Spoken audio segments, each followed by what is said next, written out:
So welcome to webinar 4 of our series, Microbiomes for All.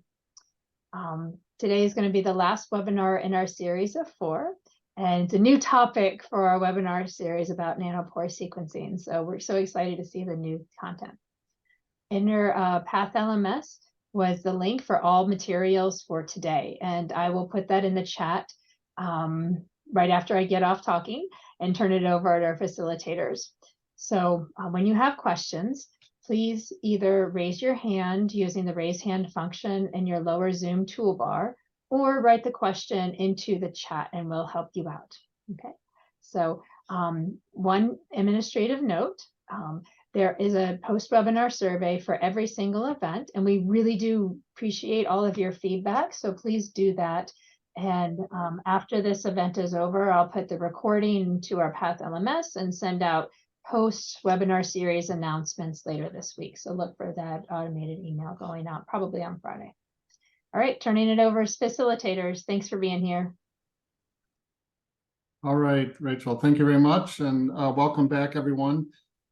Before we get into the Nanopore material, I just wanted to jump back to address a couple questions from the previous session.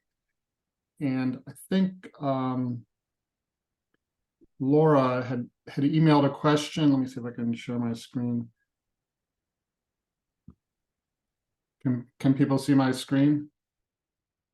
Okay. Oops, but that's not what I wanted to share. Sharing the wrong screen.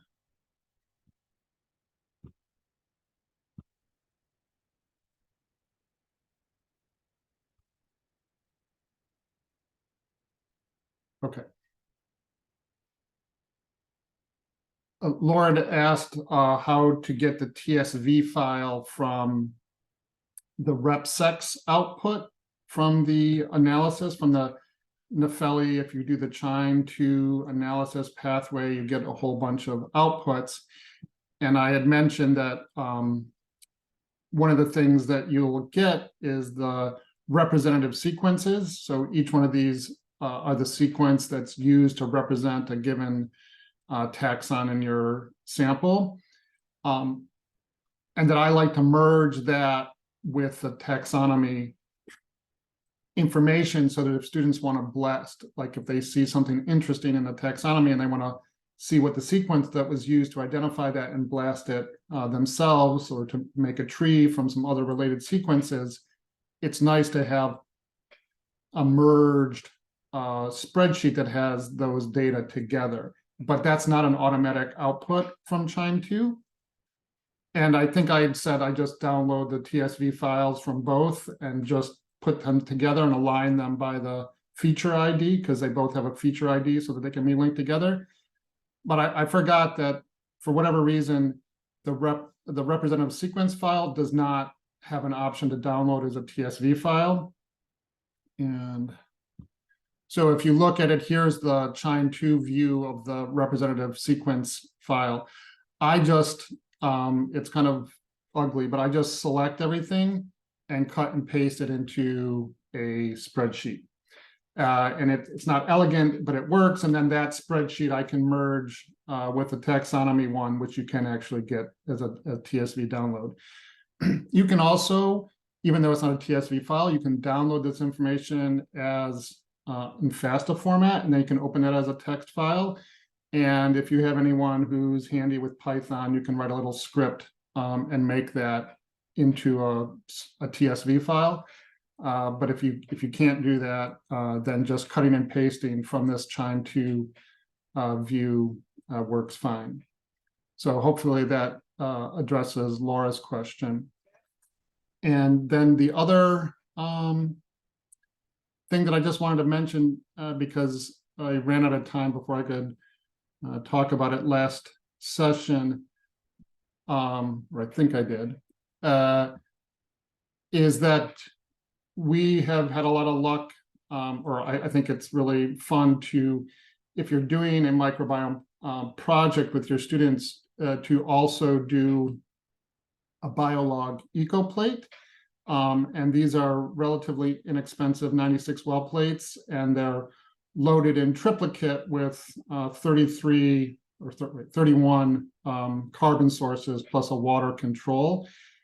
And you can look at how your community, whether it's a soil a microbial community or a swab microbial community or what have you, how well that community is able to utilize these different carbon sources. And that kind of gives you an opportunity to talk more about metabolism and gene pathways, and it complements the 16S data very nicely. And we've actually seen cases where we see not so much diversity when we're looking at the 16S, but we see more diversity when we're looking at the EcoPlate data. And I think that's a good opportunity to remind the students that when you do the 16S amplicon sequencing, you're collecting DNA from samples that a lot of those bacteria may be dead, may have died yesterday or 2 months ago, and the DNA is still there, and you're extracting it and sequencing it. And that was a member of the community at some point, but it may not be an active member of the community now. Whereas whatever is metabolizing these carbon inputs has to be something that's living in the sample when you collect it. So I think you can get a box of a dozen or 10 plates. It ends up being about $13 to $15 per EcoPlate. So again, it's not too expensive, and it's very cheap. You just load it, and you don't need any of their expensive equipment to read it. You can just read it visually, or if you have a plate reader, you can also, I think, read it at can't remember what the wavelength is, but it's, I think, 590, maybe 570. Anyways, so I just wanted to throw that out there because I think that's really a nice addition. Theo, Laura has a question. She's asking if she can ask it. Go ahead, Laura. Go ahead. Can you hear me? Yes. Yep. All right, super. So my question about the EcoPlates is, have you been able, or have you had issues with using the growth media that they provide for bacteria that don't grow in these biolog specific media, or do you just not worry about that? So, okay, I haven't purchased biolog plates probably in the last 3 to 6 months, but they do have other plates that do come with media, but the EcoPlates don't. You just resuspend your community in water and load directly with water. I know like the Gen 3 plates, I think they come with a media, but unless they changed things recently, that's not the case with the EcoPlate. So we haven't had any issues with that. Again, just when working with students, the biggest issue is that the opening on the wells is kind of smaller than a standard 96 well plate. So pipetting is really, you got to be really, really good with it. But in terms of media, there's no, we've never used it with any media other than just resuspending our samples in sterile water. Okay, that actually helps a lot. Thank you. Any other questions on the older stuff before I move on? Okay, so I'm going to jump now to talking about Nanopore. And again, if you interrupt me, hopefully someone will alert me or I'll see your hand pop up to the top. And what we're going to try to cover today, again, it's going to be an overview, so don't hesitate to come back to us with more specific questions, but there's a lot of little details here and we can't address everything, but we're really happy to work with you on a one-on-one basis to help you get this up and running if you need a little help as much as we can provide. So we'll talk a little introduction, we'll talk about the sequencing strategy and the kit options. We're primarily using the Flongle, so we'll talk a little bit about that.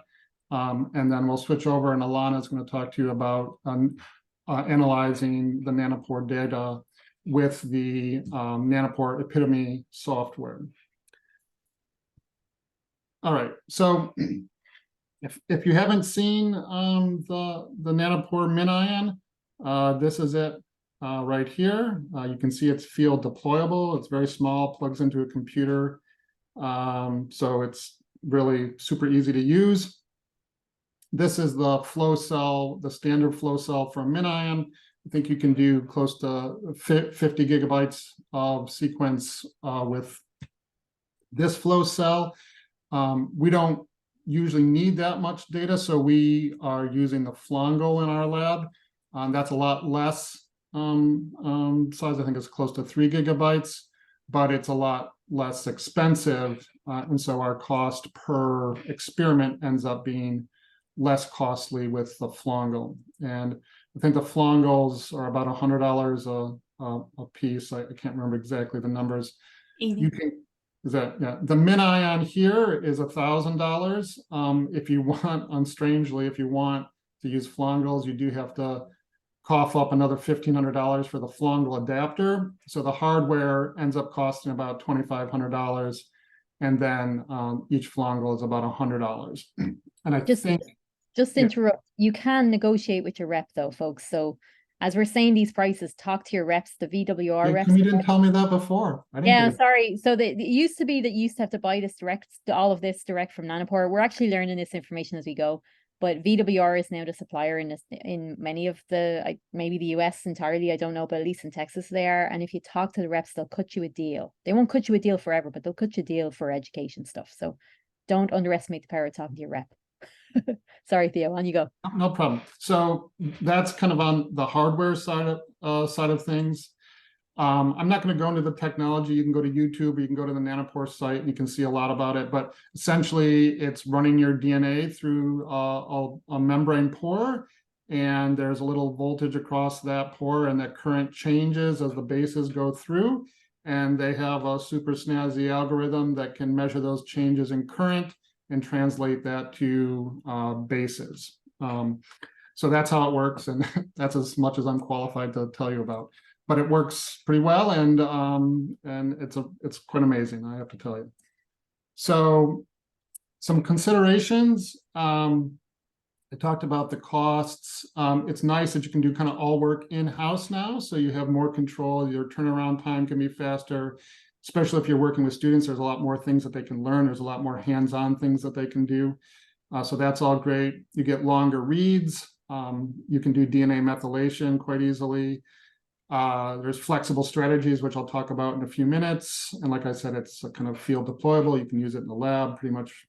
I think they use it in Antarctica. They use it in the space station. So really flexible. Some of the downsides are high error rate. We can get to this in a little bit. I think I mentioned that in previous sessions.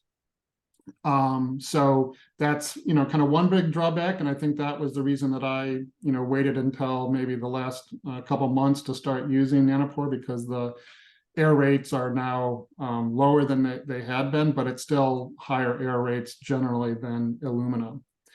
You get fewer reads per dollar compared to Illumina. Again, if you're not doing huge sequencing projects, that may not be a big issue. The devices are cheap, but the consumables, those costs can add up. So that's something to factor in. Library prep, we'll talk about this more in a few minutes. It's a challenge, it's doable, but it's definitely more work than just mailing off your DNA to a third party to sequence it. You do generally need a qubit for quantification, and most of their protocols recommend magnetic bead purification. So those are two other things that if you don't already have those, don't have access to those are other investments that you might need to make. But we have access to a qubit in the department, and the magnetic beads are not that expensive, and we borrowed a magnetic rack from one of our colleagues. So, and then the analysis and support tools they're not quite up to the same levels you might get for other Illumina platforms and so forth. But I think everything's improving, and it changes on a daily basis. In my lab, so we haven't used this in the classroom yet, but we've used it with undergraduates here over the summer. So to be fair, we started using this in early August, so I don't have a lot of experience, but Davida, I think, has more experience than I do on this. We're using it for synthetic microbiomes. And so for us, that's great because we know what we put in, so it doesn't matter if it has a high error rate, because we know what we're looking for, and we can match to whatever we've put in. And I think it's a great tool for synthetic microbiomes.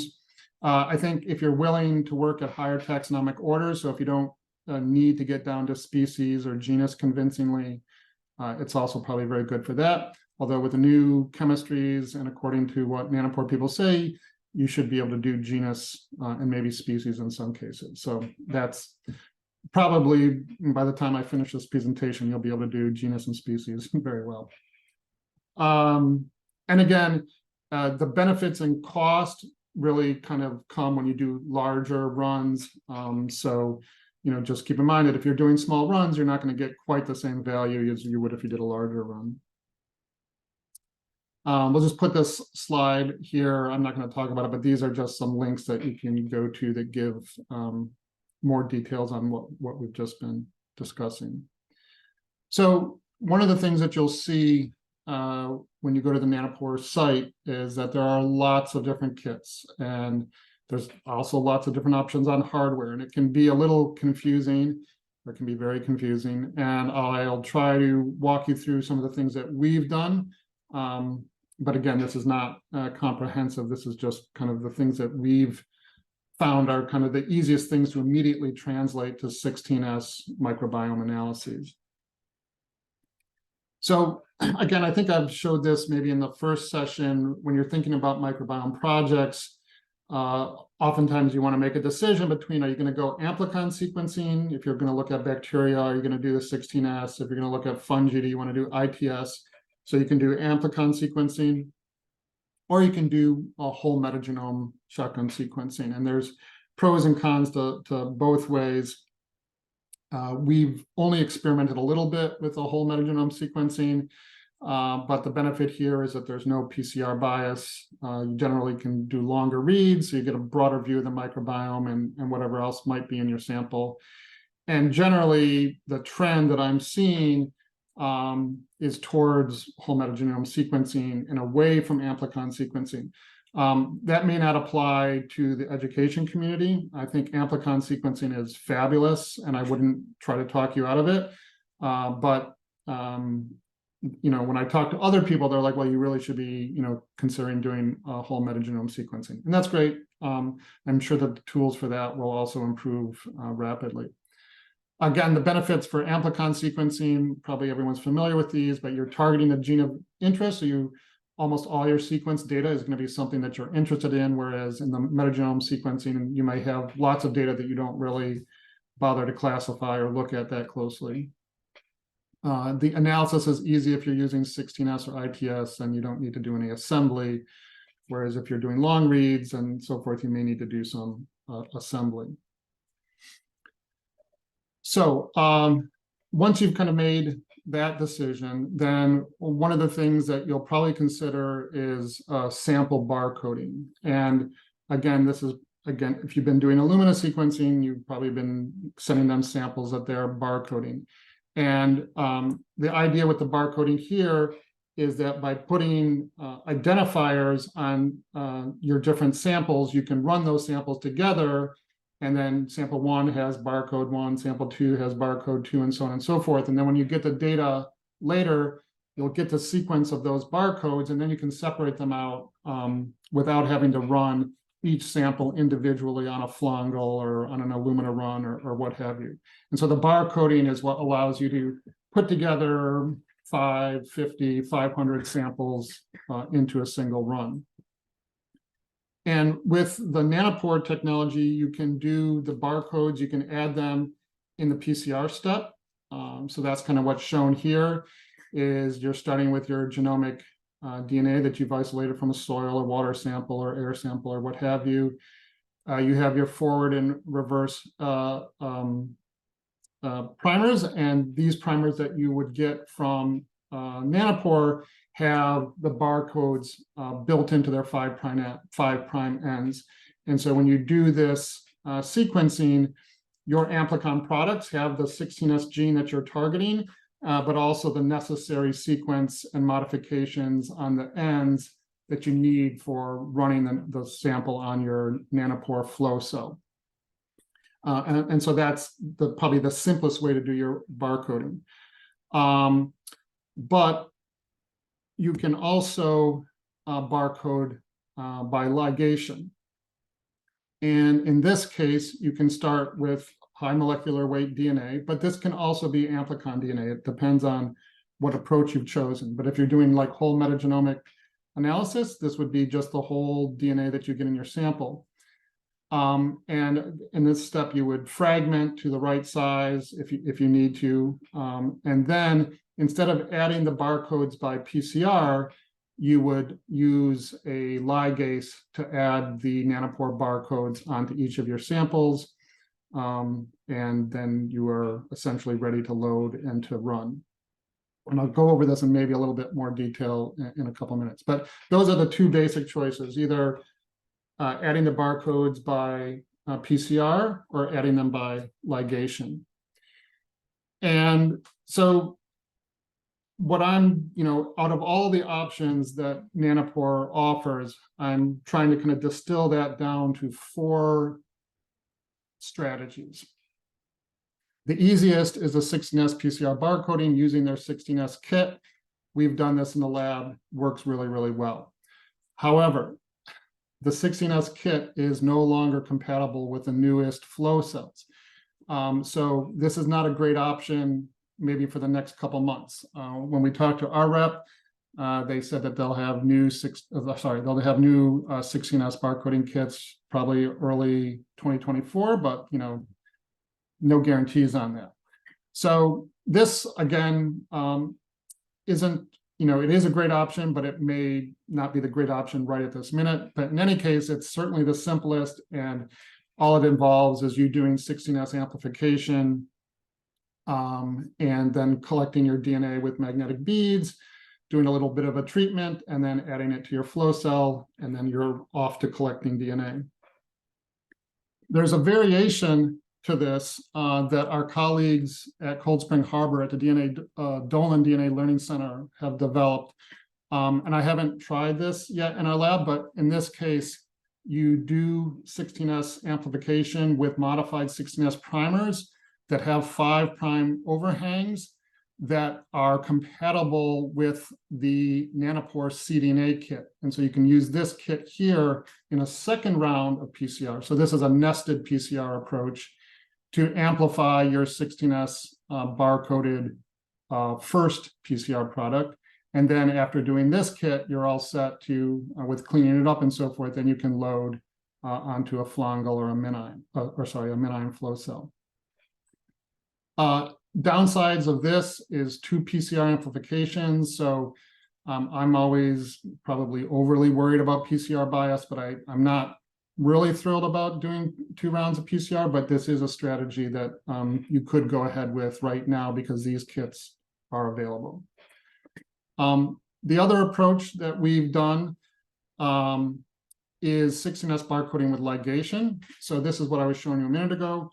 We do our 16S amplification with our normal 16S primers. We check to make sure that we've got our product, everything looks nice. And then we use the Nanopore barcoding kit, the native barcoding kit, to polish off our ends, to get an A overhang, and get the amplicons ready for ligating the barcodes. And so then you use a T4 ligase that comes with the kit to ligate the barcodes onto your samples. And then again, a couple cleanups, and you're ready to load and collect data. There's a couple more steps if you do it this way as opposed to doing it with the nested PCR, but the plus side is just you're only doing your original PCR amplification. So it's only 1 PCR step. And like I said, we've done this recently and it looks to be working pretty well. We also did a couple samples without PCR where we just used the native barcoding kit to barcode our metagenomic DNA that we had collected directly from soil samples. And we haven't really dug into the analysis on this, but in terms of the read outputs and the quality, looks good using this just straight up metagenomic approach with no PCR. And so I think that's also, again, if you're going to do the whole metagenomic, if you're choosing to go that way, this kit should work perfectly for that. So I'm going to pause for a minute because I don't know if I've overwhelmed people or just bored you to death or whatever, but if there are questions on these kind of 4 strategies, I can try to address them. Anything in the chat? I'm not looking at the chat window. Nothing so far. Nothing so Okay. far. So what I will then kind of jump onto is, okay, so everything that I've described has been kind of fast and it probably confusing. But what I wanted to mention is that Nanopore does provide very detailed protocols. And actually, I think, so this is the 16S amplicon barcoding protocol. And I think I'll see if I can, if my, oh, I didn't need to do that. I was just going to show you this on the site if I can do it. Are people seeing the Nanopore website here? Okay, so if you create a Nanopore account and you create, I think this is like you have to join the community, which is a slightly different account. It's again, they don't make it quite as user friendly as it could be.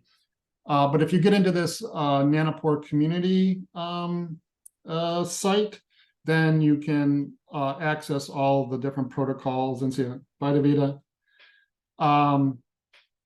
And just again, so here I am looking at the 16S barcoding. You have a drop-down menu here where you can choose, are you using a MinION, GridION, or Flongle? It changes the protocol a little bit. So I've chosen Flongle. And then it does a very detailed step-by-step protocol. This is kind of the overview. This is kind of telling you just kind of the general strategy that's going to go. This tells you kind of what kits are compatible with this approach. And it also tells you what you would need. So how much input DNA do you need? Again, the kits that you need to do this, consumables. One thing that I'll note about the Nanopore protocols is that they will tell you that you should get the AMP Pure beads and that all the enzymes that they use are from NEB. Those are great choices, but we've done this also with beads from other companies, and we use Takara PCR products in our lab. So you don't have to use exactly what they're listing here. You can use suitable replacements, and it works, at least in our hands, it's worked fine. So it tells you everything you need, tells you the equipment that you're going to need, and then optional equipment. So all of that is right up front. One thing about the protocols is like they go on and on because they're a little bit repetitive, and they show you sometimes things that you don't necessarily need. And then there's some confusing things with the 16S kit, like they had some issues with some of the reagents, so they sent you another replacement kit, so they have to make sure that you're using the replacement items, and so it gets kind of a little complex. But you can go through, they show you exactly what's in the box, what you need to be using. This requirements for software to tell you what you'll need for being able to run this on a laptop computer or a benchtop computer and so forth. And then the real kind of heavy duty part of the protocol is the library prep. And again, they tell you again, these are the things that you need. And then they run you step by step through the library prep. And we've been following the library preps pretty closely. Although, you know, you can use your judgment. There are some cases where, like they say, pipette up and down by pipette 1,000 times, and you can really just flick the tube and it seems to be fine. So there are some places where you can deviate, but for the most part, we follow the protocols. And then the fun part and the nerve-wracking part is when you get to load your flow cell. So here's the Flongle here going into the adapter. And if this works, maybe they have a quick video. I can just show you how people can hear this, I presume.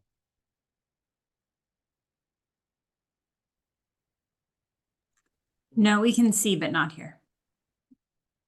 You can see it?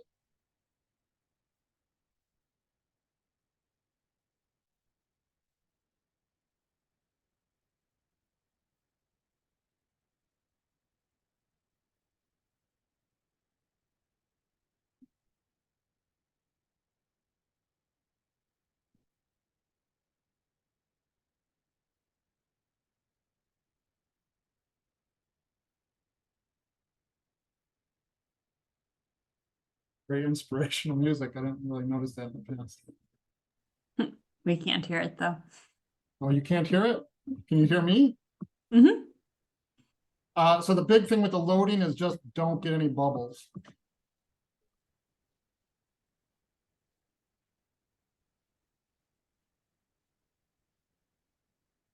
So that first load was kind of prepping the flow cell, and then here they're going to load the actual sample right there. Again, big thing is just no bubbles. You can kind of see it filling into the chamber.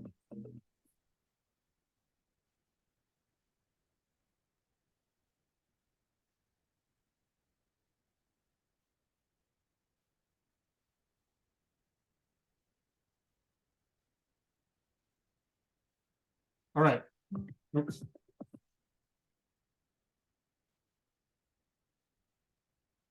So that's loading the flow cell, and then you plug in and you can start collecting data. So let me see where I am on the slide presentation. Again, also for the barcode, sorry, if you use barcoding by ligation, again, same detailed protocols telling you everything that you need and the steps and so forth. So I just showed you the loading video. And then, you know, here it is. This was our very first run back in August. And it was very exciting. And really one of the fun things is that they have this really nice dashboard where you can see, you know, exactly how many pores are being active, and you can track the number of reads that you're getting per barcode. And so that's all kind of exciting and really allows you kind of to see what's going on throughout the run. So that's what I was going to talk about. I'll take a second to see if people have questions before we move on to the next part. Anything in the chat or any questions that people have? Okay, maybe people will have ones later, but so if not, I will turn things over to Alana. Do you want to run it from your computer? I think yes, then I can share the live parts live. Hopefully. So I should just say that Alana is a graduate student at CUNY, and she's working with me in the lab, and she's been the one who's got I have a question. Nanopore mostly. Yeah, question. Yes, so if we don't do the amplicon and we fragment the DNA, so the adapters are far in excess, right? But the pores are biological, and so we will be wasting and sacrificing number of reads if we go with non-amplicon, right? So if you do the whole metagenome and you don't use amplicon, then you're going to be and let's say you're only interested in describing your community by the presence of the 16S gene, then like yes, you're sequencing a lot of information that you might not be using. Again, it's inexpensive enough where that may not be a big deal. But if you're not doing amplicon sequencing and you're not interested in the whole metagenome, then yes, you will be potentially sequencing things that you're not interested in. Or if you're isolating a microbiome from a sample where you're going to get a lot of host DNA, then you also might end up sequencing a lot of host genome. Does that answer your question? Yes, so it's basically sacrificing or wasting, you know, pores and reads. But the other thing is, since it's a longer read, we can really go to species level, right? Yeah, just the thing is that the Illumina reads that we're doing are like V3, V4, so I think it's like 250 base pairs. The trade-off, even though that the the Nanopore reads may not have as high quality, they're about 1,600 base pairs. So you have a lot more information to work with. And so you kind of, when you balance that out, that's why you can actually, at least according to Nanopore, and we haven't really drilled down into the analysis that deeply yet, but you should be able to get genus and maybe even species level in some cases with the Nanopore data, because you do have long reads. of course, if you don't do amplicon, you could get reads that are 3,000, 5,000, 10,000 bases. I was looking at the profile for our metagenome samples, and I think we did have, a number of reads that were above 7,000 or 8,000 KB. So, and that was without shearing or anything. So we just took the DNA that we isolated from a power soil kit, and that was our starting material for the metagenome kit, or sorry, for the ligation kit without PCR. All right, so Alana, turn things over to you. Okay, thank you. So data analysis in terms of how do you get data you can look at, and especially that your students can look at.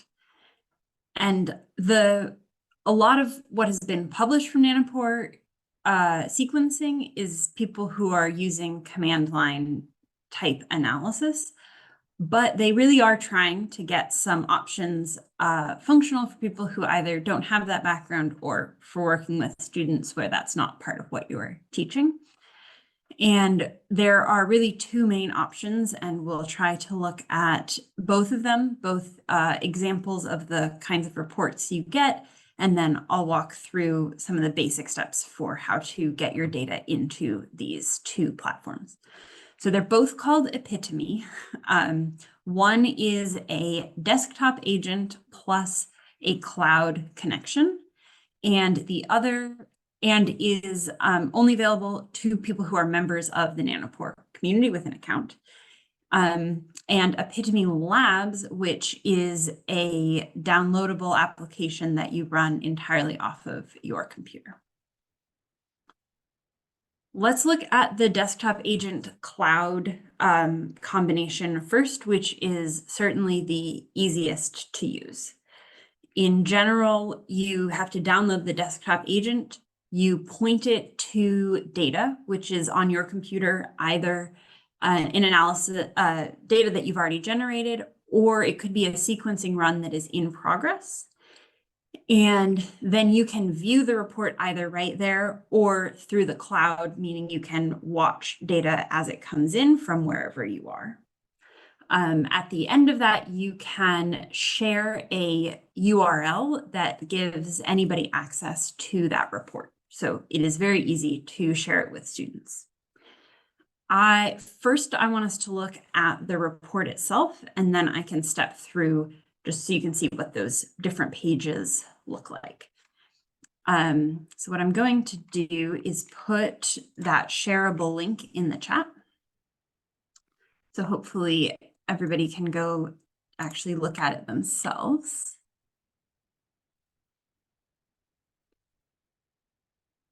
And I'll navigate over to it here. So if you're having trouble with that link, let us know. And you should also be able to see it on my screen currently. So this is the version you can share, which tells you how many reads you're looking at, and then has them, this is giving you the identities of all of the bacteria that have been identified. This was a 16S run, and they're divided by barcode. So right now, this tree tells us everything that we collected, but we could look only at the bacteria present in barcoded sample 1. And everything changes as we toggle that. You have some options in terms of where your abundance cutoff is. You can do that by % or by number of taxa. And that is pretty much all it gives you, other than it is directly connected to both BLAST and Wikipedia.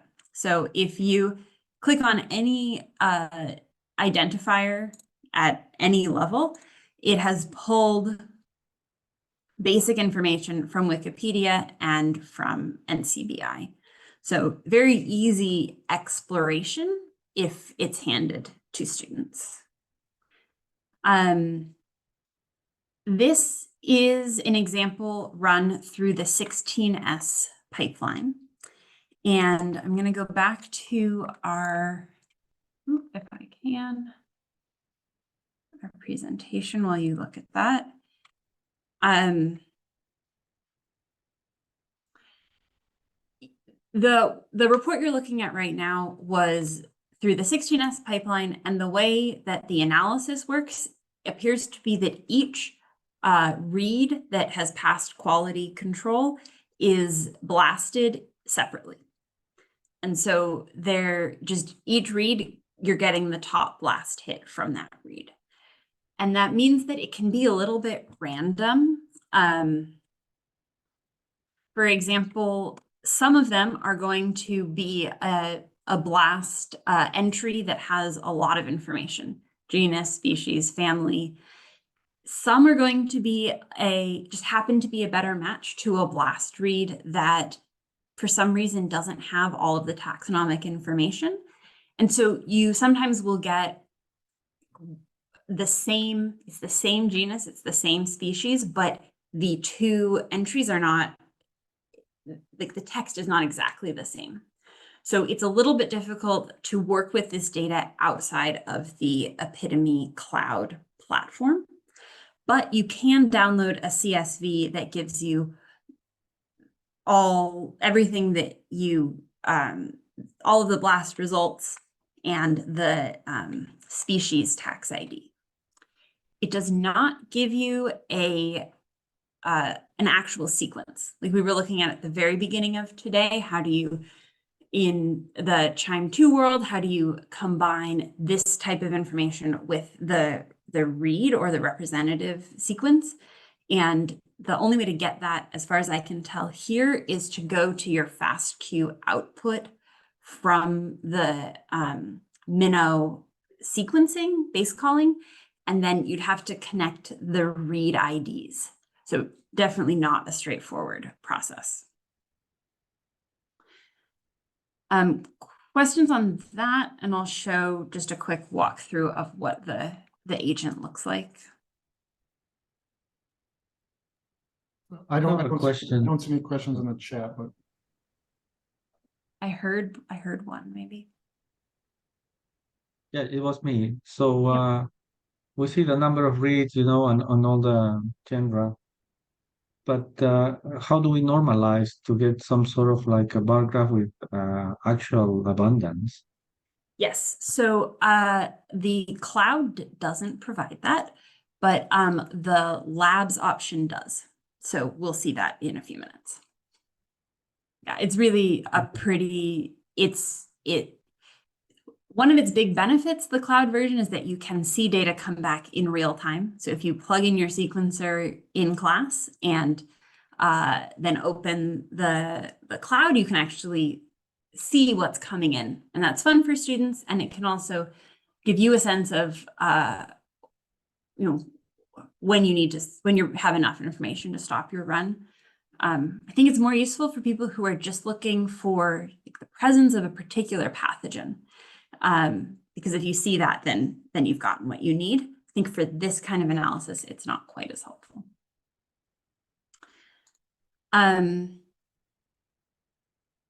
So really, really simply for the actually doing this, I'm not going to show this live.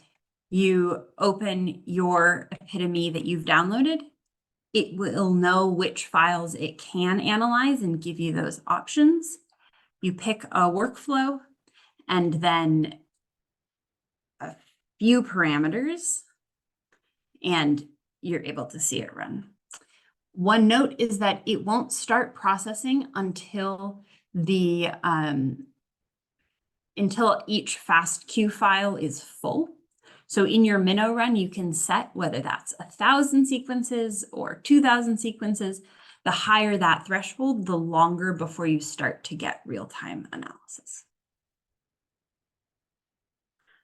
So some benefits are that it is based in the cloud, so it doesn't depend on the speed of your computer.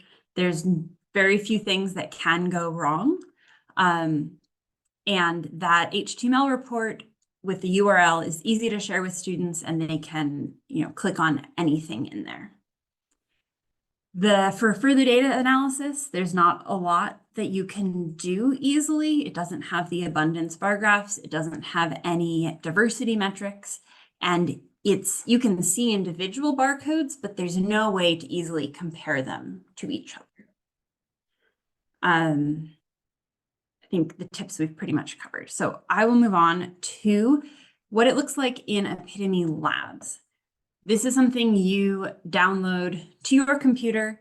It runs locally on your computer, and it is essentially they've taken some kind of key command line based protocols for this kind of analysis.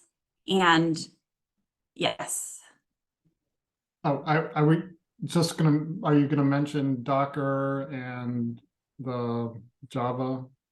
Okay. Yes. So, and it has,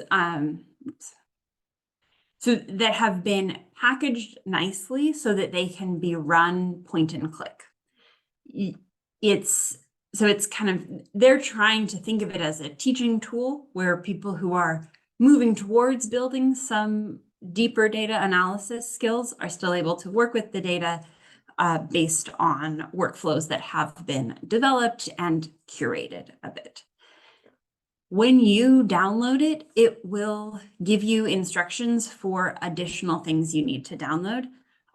It runs through Docker, or if you're on a PC, if you're on a Windows computer, it will have you download a Linux subsystem. It will walk you through that. So as somebody who hadn't done anything like that before, I felt comfortable with the way it helped me through. But it does mean that sometimes things can come up that there's not a clear answer for. Maybe I'll skip ahead and then come back. They know that this is perhaps a stumbling block for people, and so they've tried to make it as straightforward as possible with some clear instructions, and there's something you click inside that tells you how to go further through the installation process. They also are available for some amount of support, although we haven't tested that too thoroughly. It doesn't require a Nanopore account. So if you have students who are interested in getting into this, they can download it on their own computer and you can give them the data and they can work with that directly. Or you can produce a report that they look at. So I have put a copy of an example report in the shared files, and this is one that you need to actually download in order to open. You won't be able to open it through just in Google Drive. And here is the link for that. Here is that report, and it is much more extensive. So to go to our question before, there are relative abundance graphs, and with the option to navigate through different taxonomy levels. And the data that was used to generate this is also in the folder as example data. So you're welcome to download and test this out. These first are environmental samples, and this last one is an example of the synthetic community that Dr. Muth was talking about earlier. So there were 5 members, and you can see all 5 of them at the equal abundances at which I put them in.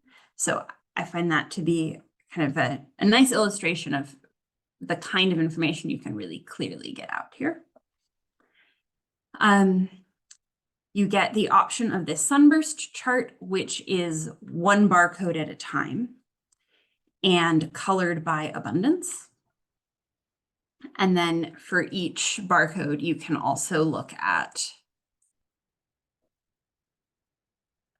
a taxonomic tree of your results. Finally, it does do some diversity metrics for you that you can download and use, and it provides a much more usable abundance table than the cloud platform is able to do.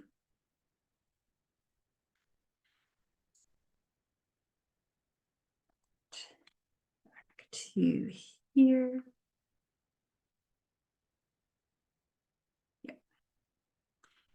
I have put into the slideshow a short video that's going to just walk through the steps, and I think that's easier than me actually navigating it live. This is what the dashboard looks like once you have it downloaded. And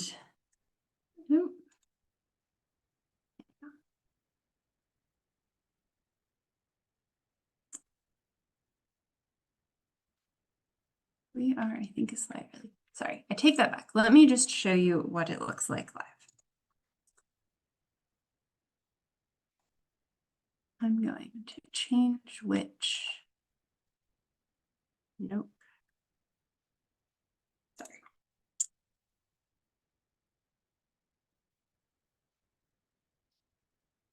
Okay, can we see this is the Epitome Labs dashboard.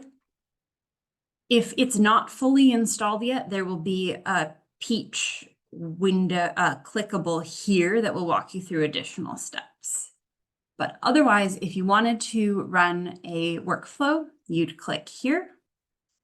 You may need to pick which one you're going to use and install that.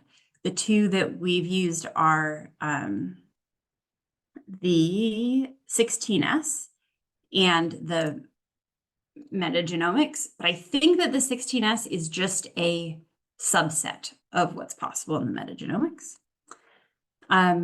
And then again, similar to the other, all you need to do is point it to a file, a folder on your computer that contains the FASTQ files from your Nanopore Minnow output.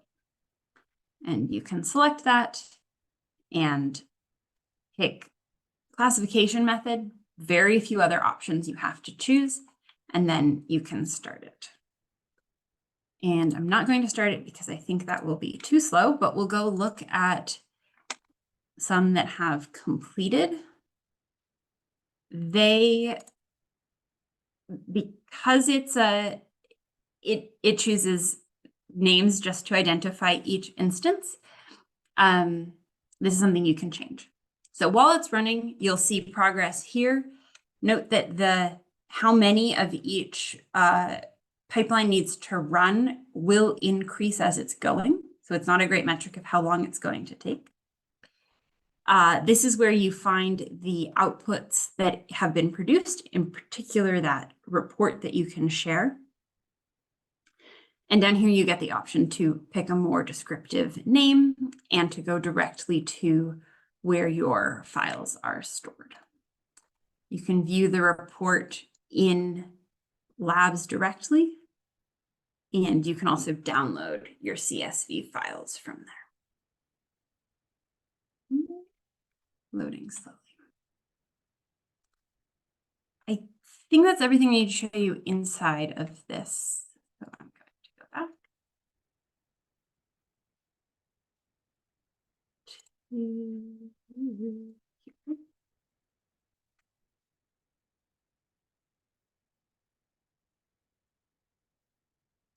So in general, I prefer using the Epitome Labs, even though there are more ways that things can go wrong and more errors that you may have to deal with, because you have so many more output options.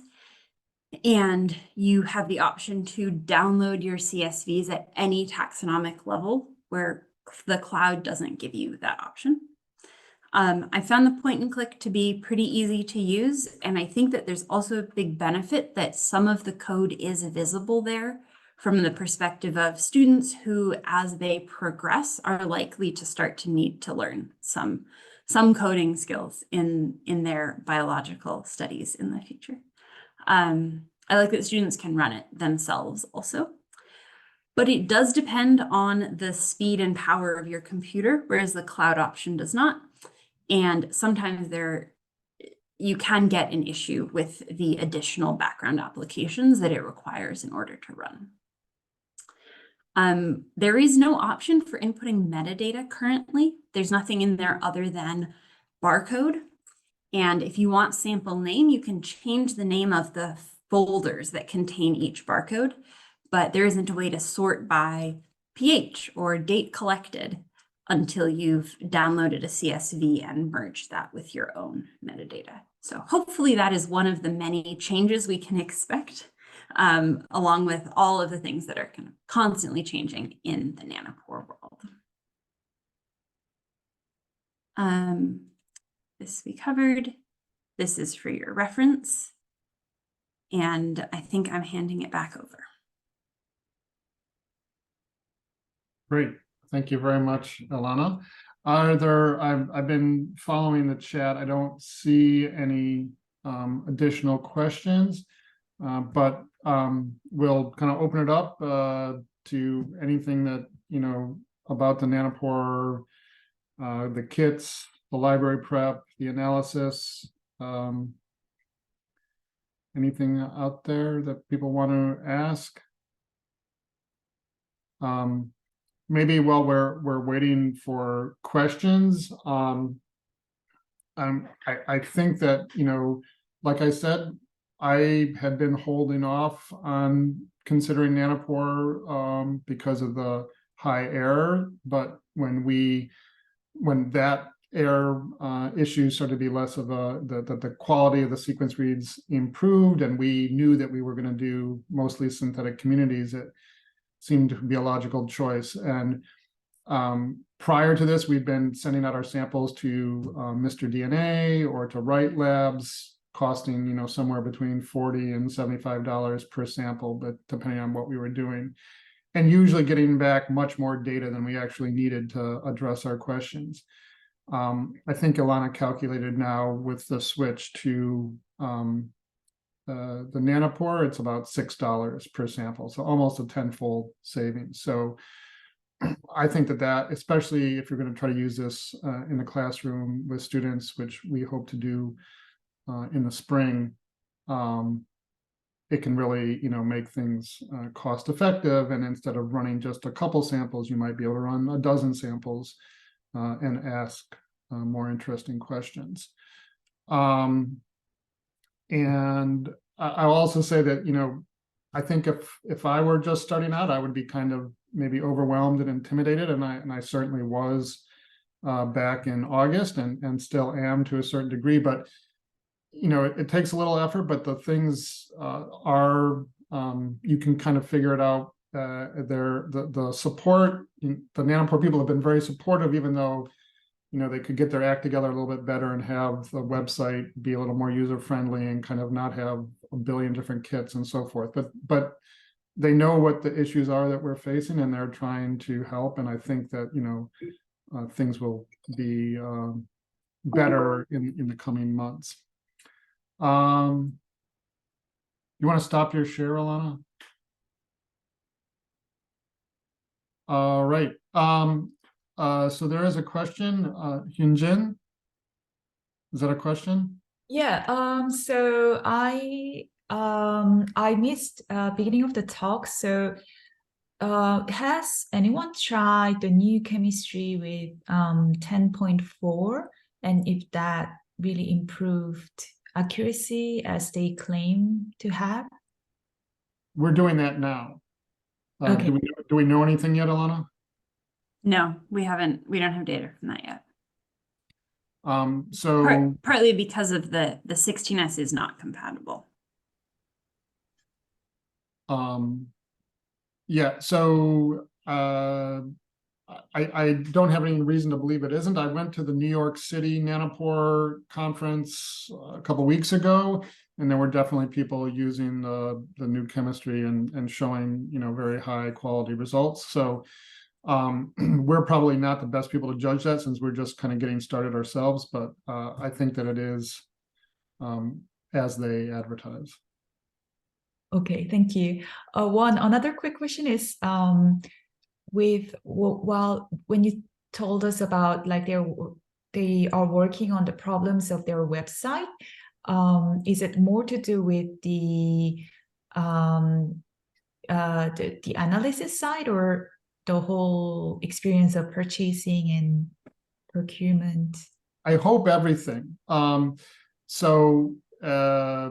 mean, again, everyone that I've talked to has kind of a little bit of frustration with, like, it takes a while to find things. And again, if you're starting out, you're always a little bit like, is this the right kit? And is this the right expansion kit? And I go to my freezer and I've got like a half a dozen boxes and trying to make sure I'm pulling out the right one. They're hearing this, and I think that they're responding to it. And we've been working with the New York City support crew, and they've been very responsive and helpful. And so I would say that if you get started and you figure out who your rep is, they'll walk you through it and try to help you as much as they can. And again, like I said, we've been able to do everything that we've wanted to do. We've had to ask, questions along the way, and maybe had to spend a little more time scrolling through the website than we would have liked to, but everything is there. Is that actually maybe too much is there? There's a lot there, and maybe the organization could be a little bit better. But I think that they're working on that. On the analysis side, it is a little more clear, I think, what changes are coming, because when you log into the cloud, it will tell you that there is a new cloud solution coming at the end of the year. So not sure what that's going to look like, but they're definitely doing active development on that. And the abundance bar charts that are available in the 16S in the labs, what I've heard is that wasn't a part of that workflow a few months ago. So certainly changes are active on the analysis front. Yeah, so I see that they shifted from base calling with Guppy to another program, so the changes are really fast. So sometimes it's very hard to keep track of all the changes they're making. Yet I think probably rapidly growing company, or trying to fit in everyone's request. Yeah, but that was very helpful. Thank you. So Rachel had to leave right at 3 o'clock. So we're officially over. And she wanted me to remind you to fill out the ASM surveys that you have probably been prompted to do so, but those will be really helpful for Rachel and her team. And I think I have a meeting at 3:15, but I can hang around for a few minutes if there are other questions. And Yes, I wanted to ask, so Ilana, you showed these stack bars with the composition, right? Mm-hmm. So those were generated with Epitome? That was generated with the Epitome labs, yeah. With Epitome labs, but again, those are based on, again, number of reads, right? So how accurate, reliable are these when the data is not normalized? Well, it is relative, yes. I haven't found a workflow that has normalization built into it. So it's not something that we can actually use. It's kind of like a preliminary view kind of thing. Well, what are you? I think it depends on the question you're asking. are you concerned that there are Like, different number of reads in each barcode?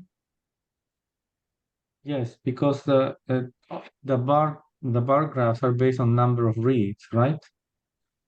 But that's not true abundance. And then without true abundance, we cannot make these composition bars. Well, you can, I mean, even the bars that we were showing through QIIME 2, it's all relative to that sample. And I think, I don't know exactly the algorithm that's being used by Epitome. I'm going to guess it's probably pretty similar. As Ilana was pointing out, the fact that you can't merge in your metadata, I think, is a big weakness. And at the moment, we have not ourselves been able to take the data and run it through QIIME 2 so that we could get the QIIME 2 outputs that we're familiar using. But I think that those bar charts, I mean, you can replicate them yourself. You can download the read data and make them yourself. And if you want to do some rarefaction and kind of set a certain number of reads per barcode, you can do that. I don't think that that's happening automatically, but yeah.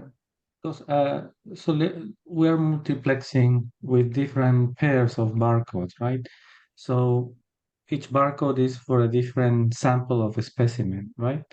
Mhm. But in reality, what we want to compare everything is in rapport to our control or baseline of whatever specimen you want. So, and apparently, it seems to me that Epi2Me does it all by itself, and we don't set up which is the baseline or the control sample on top of which everything is going to be calculated. You see where I'm going? I don't think it's doing that at all. I think it is just telling you within each barcode what was the relative abundance of the reads within that see. barcode. Okay, And if you okay. want to do more, there may be other options in other pipelines that could help you with that. But I think also this is not the application that has been most fully built out by Nanopore, the 16S or meta barcoding type sequencing. So it doesn't seem to be a part of what's in there. Because it seems to me this Epi2Me lab is new, so you cannot even like overlay histograms then, right? Yeah, but I don't even, so, I mean, just for example, if you look at the QIIME2 pathway, you can set the parameters when you're talking about when it's like, how does it determine if a sample is going to be included in the analysis or not? And you can say that it has to have a minimum of 10,000 or 1,000 reads. But when you look at that bar plot, if you set that number down to 10, then you could be comparing relative abundances and say that two samples have the same relative abundance, and one of those bars is basing it on 10,000 reads, and one of them is basing it on 10 reads. So it's, you know, at least with QIIME2, you can kind of make some of those decisions. And again, I don't, you know, we've only done this for a little bit, so we don't know exactly how Epitome is doing it, but it's the same kind of issues that you would face with QIIME2. I see. But so far, it seems that Epi2Me, you cannot control, right, parameters. It just spits out the output. There are only a few parameters you can control, and that's partly because it's seen as this middle ground, right? That they're thinking this is a way to build towards developing the skills to be able to run the tools directly, and then you have all that control. Thank you. Other questions out there? All right, well, again, if you have follow-up questions, don't hesitate to email REMNet or email me directly, and we'll do the best we can to help answer your questions. And if you want to talk about strategizing, like you can describe what you'd like to do with your microbiome project and what kind of data you'd like your students to do analysis with, and we can, you know, kind of figure out what might be the best strategy and what might be the most useful kits to use if you're going to try the Nanopore strategy. Yeah, and hopefully we'll be maybe in the spring giving another workshop, and we'll probably have 4 to 6 months more knowledge by that point and maybe be able to answer more questions. But again, don't forget to fill out your surveys, and thank you guys again, and have a great rest of the week. Bye, everyone.